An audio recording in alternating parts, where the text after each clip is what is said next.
આપણે સૌ જાણીએ છીએ કે કાશ્મીરમાં જે કંઈ આતંકવાદીઓના હુમલા થાય છે એ આતંકવાદીઓ પાકિસ્તાનમાંથી આવે છે. તેની સાથે પાકિસ્તાનની સેના પણ સંકળાયેલી છે. આવું વારંવાર આવા સ્ટેટમેન્ટ આવે છે અને શક્ય પણ છે. તાજેતરના પહેલગામના હુમલાઓમાં પાકિસ્તાન સામે બદલો લેવા આપણા મોદી સરકારે સિંધુ નદીના કરારને સ્થગિત કરી દીધો. એટલે કે સિંધુ નદી અને એની સાથે સંકળાયેલી રાવી અને બીજી નદીઓના પાણી જે હિન્દુસ્તાનમાં થઈને પાકિસ્તાનમાં જાય છે એને બંધ કરી દેવા, સ્થગિત કરી દેવા. અને આ સ્ટેટમેન્ટ પછીથી મોદી ભક્તો ગેલમાં આવી ગયા, કૂદવા માંડ્યા કે હવે પાકિસ્તાનને પાણીના એક એક ટીપા માટે તરસાવીને મારી નાખશું. પણ અંધભક્તોને ખબર નથી છે, છતાં કદાચ આવું કૂદે છે કારણ કે મોદી સાહેબને સારું લગાડવા માટે, કે પછી અજ્ઞાન છે.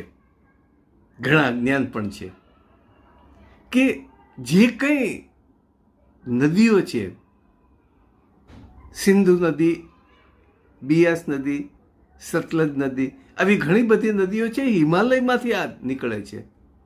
અને હિમાલયમાંથી નીકળતી એ પ્રાકૃતિક નદી છે, કુદરતી વહેણ છે. એ વહેણને તમે બદલી શકતા નથી અથવા તો વહેણને બંધ કરી શકતા નથી. અને એ પાણીઓ કેટલું હોવું ને કેટલું ન રહેવું એ કુદરતના હાથમાં છે.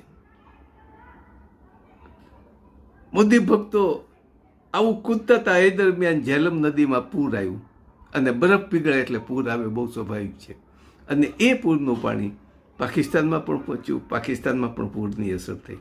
એટલે મોદી ભક્તોની હવા નીકળી ગઈ.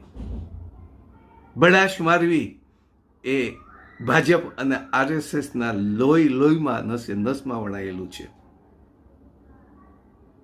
હકીકત એ છે કે સિંધુ નદી અને એની સાથે સંકળાયેલી તમામ નદીઓ, એ નદીઓ ઉપર ભારતે પાવર પ્રોજેક્ટ ઊભા કર્યા છે. અને એ પાવર પ્રોજેક્ટમાંથી આપણને વીજળી મળે છે. અને પાવર પ્રોજેક્ટને ચાલુ રાખવા હોય તો એનો જળ પ્રવાહ અટકાવી શકાતો નથી. અને એ એમાંથી નીકળતો પાણી એ પાકિસ્તાનમાં જાય છે. ભારત પાસે કોઈ એવું ઇન્ફ્રાસ્ટ્રક્ચર નથી કે પાકિસ્તાનમાં જતી નદીઓને અટકાવી શકાય. હા, ચીન કરી રહ્યું છે કે બ્રહ્મપુત્રનું પાણી ત્યાં એકઠું કરી ભારત ઉપર નિયંત્રણ આવે એવું ચીન કરી શકે છે, પણ ભારત